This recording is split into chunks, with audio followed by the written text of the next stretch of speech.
Okay, so first I'm just gonna read a bit, if that's all right. And hopefully it won't sound like a bedtime story, and there'll be some questions in there, and then we can engage from there. So freedom is an absolute thing. One is either free or not. There's very little gray area in that. What freedom is firm, but how we approach it is not. The approach can be a tricky thing. So sometimes freedom is something we protect or preserve. Other times it's something we design and provide.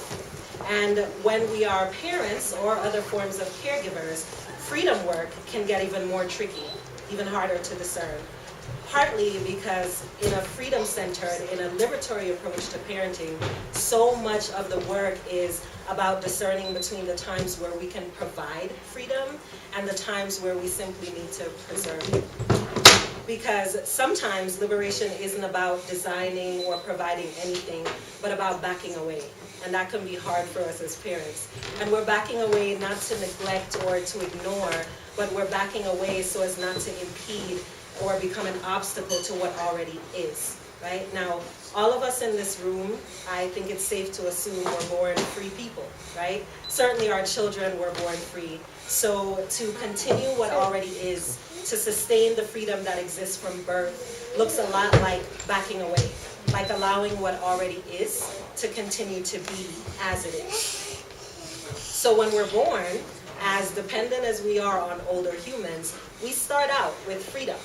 But as we grow from infancy into our talking, walking years, our history of freedom becomes compromised by expressions of love, by language, by lesson plans, by all the lengths that the adults around us go to in efforts to design our futures. So our approach to childhood is very future-centered. And personally, though that might sound good, I think it's not. I think it's not a good thing. Adults tend to look right past who a child is right now and over to who they might become. I know I do it all the time. I recognize when I'm looking ahead and looking past who Marley and Sage are right now. And as that child grows into adolescence, adults still look past that young person and even who they were as a child, you know, the traits they remember about how they were as a child, and we still focus on who they might become. We trade in the present and the past for the idea of a well-designed future. We look ahead to the future that could be, but we discount that person's history of freedom, because we're all born with a history of freedom. And our histories are important, because for some of us, like me, they help inform our identity and help us define ourselves outside of the pressures of parents and school and society. Now, personally, as an island woman of African descent, I can safely suppose a few things about my own history. And I see myself way before the me that I am now. It's part of how I define and live out liberation, and that's what I want to talk about here too. Like how each of us define and live out liberation. And for me, a part of that is looking at the history of me, my personal history, and also the people that came before me. Now, being born in Jamaica, it's most likely that my ancestors were West Africans, enslaved and brought to the Caribbean to work land and to make more people to work the land. They were either brought to the island by the Spanish or the Portuguese in the 1500s, or later by the British in the 1600s. My West African dwelling ancestors were likely born free people, like we all were.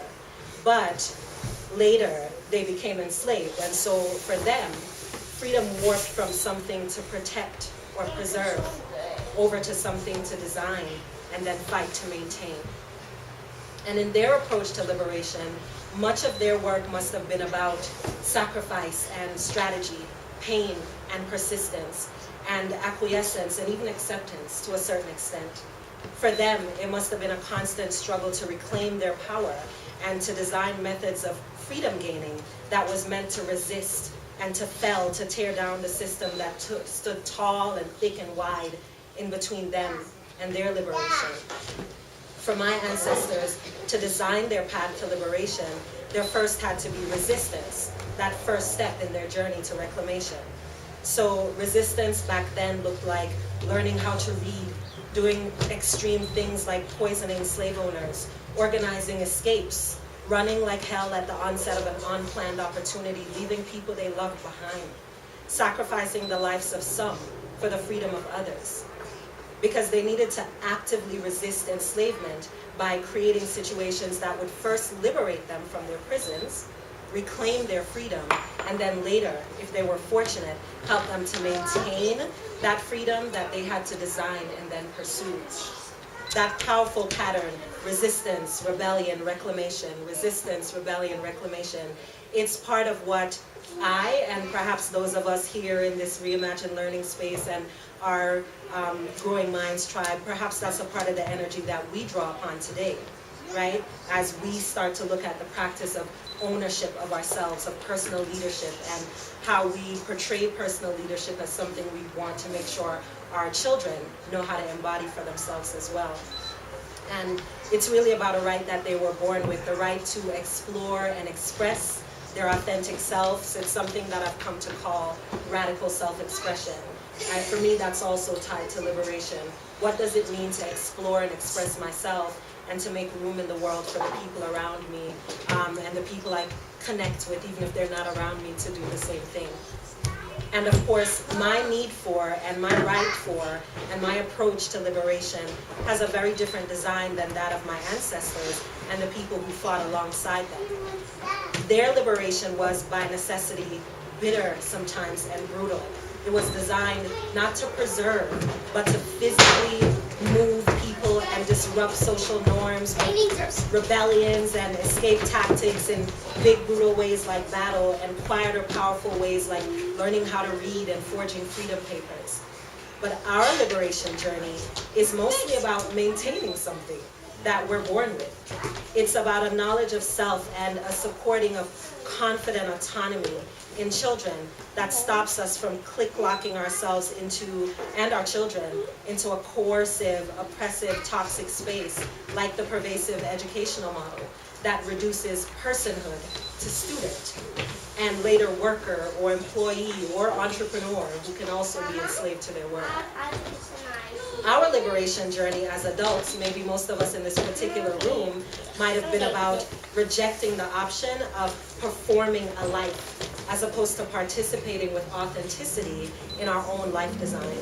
Many of us in this room are motivated to continue to deschool ourselves, partly so that our children don't need to design their liberation the way my ancestors did, or perform their lives the way some of us did before we escaped that system and began unschooling, right? We want our children to maintain and expand upon their liberation with support from us and the village that we create around our children.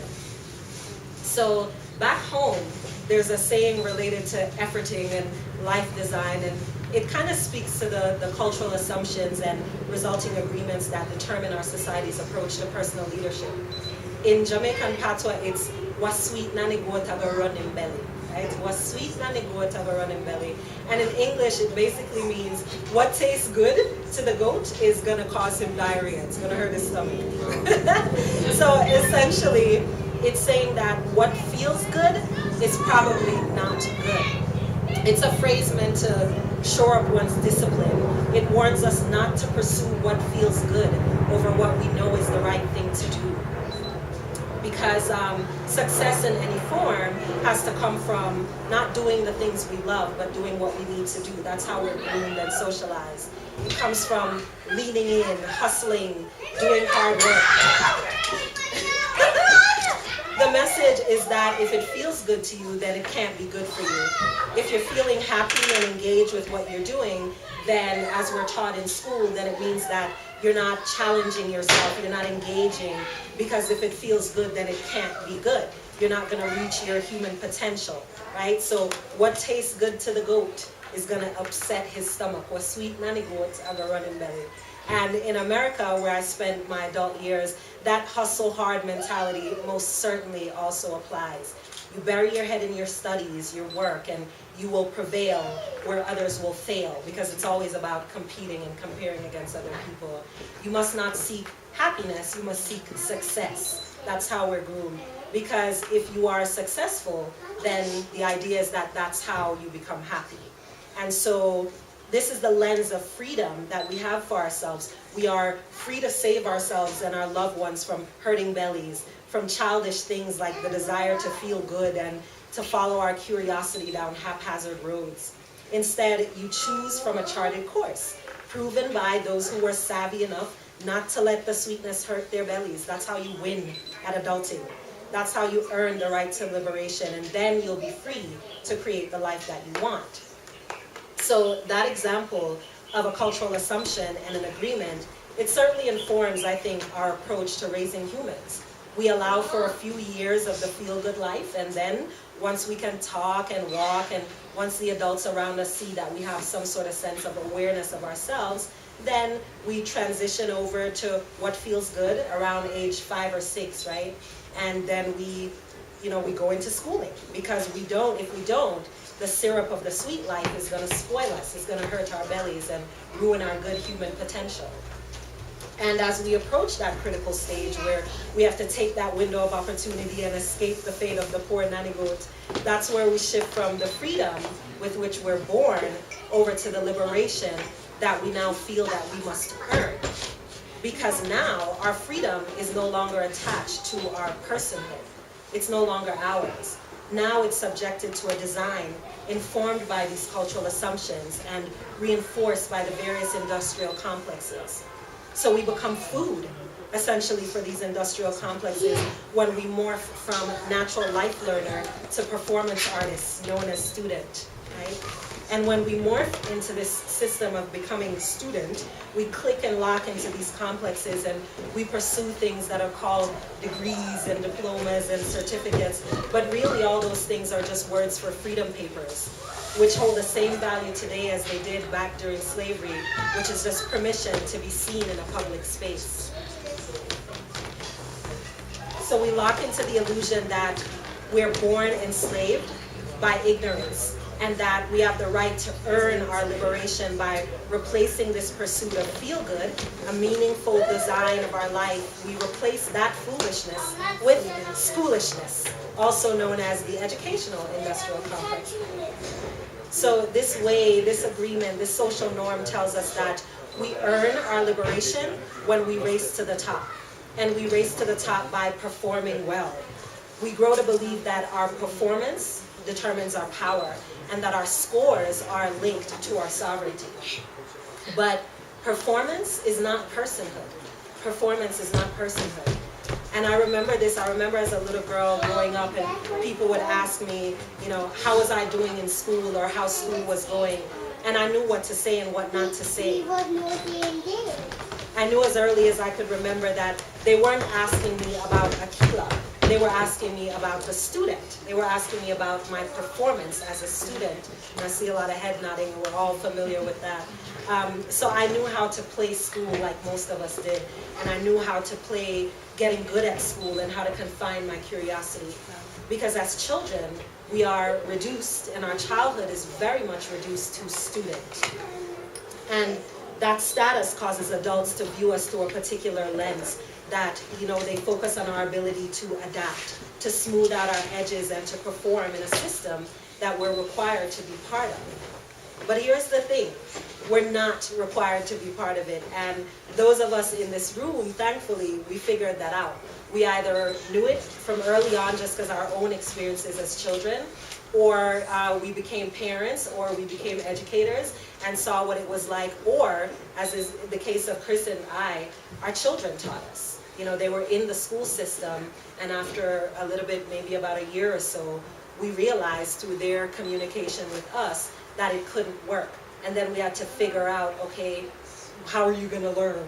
We start there, and then we shift over into homeschooling, and then eclectic homeschooling, and then you realize that all of those things are just kind of more performance. You're performing in a sense instead of being.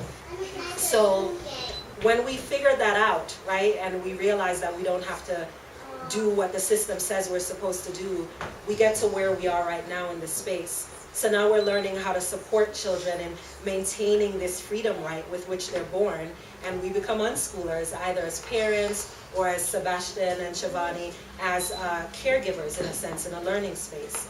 So we see the problems. Everybody here knows what the problems are with the system, and not just the educational system, but the other systems that are connected to it. Because we know, probably most of us in here recognize how education and economics are connected, you know, and how school is industry and those sort of things. But we also know that it's not enough just to see them. We know that we can contribute to the design of liberation when design is necessary. And we see ourselves as seekers of our own joy and of meaning in life, and as people who can simply support young people in their purpose of doing the same thing. So that's when we see unschooling as a means of liberation, as a means to living out, not just believing it in theory, what it means to be free. And this is how we can start building egalitarian relationships with people, whether they're 5 or 15 or 55 years old. We let be what already is, and we encourage it to spread out into creative expression, into brilliant innovation, hours of play, Minecraft, to manifest in the form of intergenerational chats online, hours of deep dive research, and a child's own decision maybe to go to college or university, not because they feel forced to, but because they feel connected to something and want to do it. Or become a professional gamer, or a horse trainer, or something we can't even name because we don't even understand it yet. We're waiting for a child to educate us on what that thing is. So when we unschool, we learn to yank back our own minds from the way that we ourselves were socialized and oppressed as young people. And of course, we learn that more and more as we hang around children. We see our own oppression, we see our own baggage, we see the ways that we participate in our own oppression and in the oppression of children. And we start trusting children more. And that's a big one. And we decolonize learning, and it's no longer susceptible to, yes! Yes, we decolonize learning, and we're no longer susceptible to biases that degrade it from learning to straight up propaganda. And we remind the world how to stop seeing learning as separate from living. And that's another huge one.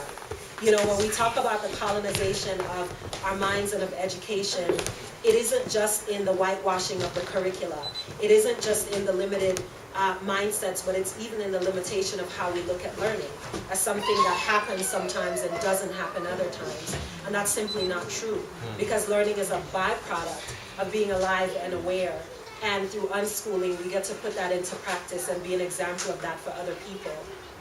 And we get to encourage the questioning of things. These are the pistons that I think fire the liberation engine. So these practices, this decision to unschool, is how we reimagine learning. It's in these moments of facing ourselves through our relationships with children where we learn how to be witnesses as children develop, instead of trainers who try to steer them down a particular path based on fear and social pressure and capitalism.